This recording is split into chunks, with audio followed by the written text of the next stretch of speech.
ఇక తెలంగాణలో గంజాయి డ్రగ్స్ వంటి వాటికి ఇక తావులేదు. మాదక ద్రవ్యాలను సరఫరా చేసే వారి పిచ్చమనించడానికి ఈగల్ టీం అన్నదొకటి ఏర్పాటు చేశాం. గద్ద కాని ఎక్కడున్నా కోడి పిల్లను పట్టినట్టు గంజాయి మొక్క ఒకటి మొలిచినట్టు కనిపించినా సరే ఈ టీం డెఫినెట్ గా పట్టుకొని వారిపై కఠిన చర్యలు తీసుకుంటాం. జాగ్రత్త అంటూ హెచ్చరికలు జారీ చేశారు సీఎం రేవంత్.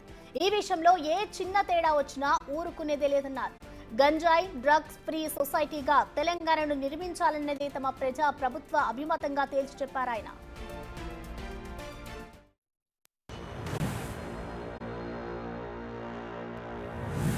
ఇవాళ నేను గంజాయి కేసులు ఇవి పట్టుకుంటుంటే చెప్పడానికి నాకే బాధగా ఉంది. గంజాయి పెడ్లింగ్ చేసేటోళ్ళు మన ఇంజనీరింగ్ చదువుకుంటున్న స్టూడెంట్స్, రెగ్యులర్ గంజాయి అమ్మేటోళ్ళు కాదు.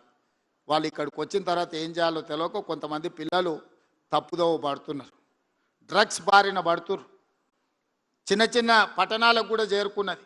ఒకప్పుడు పెద్ద పెద్ద యూనివర్సిటీల్లో ఎక్కడనో ఉండేది. బాగా డబ్బులు ఉన్న వాళ్ళకి ఇట్లాంటి అలవాట్లు జబ్బులు ఉంటాయని విన్నా, కానీ ఇప్పుడు అట్లా లేదు. తాలూకా లెవెల్ కూడా పాకిపోయింది గంజాయి, ఈ డ్రగ్స్ వ్యసనాలు. గమనించండి, పిల్లల్ని తప్పుదోవ పట్టే వాళ్ళను దారి మళ్ళించాలి. వాళ్ళందరినీ దారిలో పెట్టాల్సిన బాధ్యత కూడా మనకే ఉంది.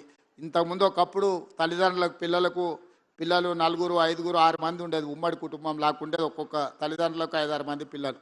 ఇప్పుడు మీకు తెలుసు, ఒకరు లేక ఇద్దరికి వచ్చేసినాం.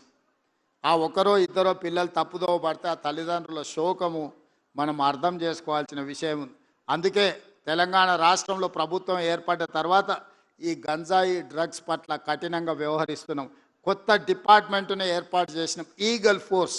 ఆకాశంలో గద్ద ఎట్లయితే కోడి పిల్లను చూస్తుందో గంజాయి మొక్క మొలిసిన తెలంగాణలో చూస్తాము, వాళ్ళ సంగతి తేలుస్తామని చెప్పి ఈరోజు ఈగల్ ఫోర్స్ని తీసుకొచ్చినాం.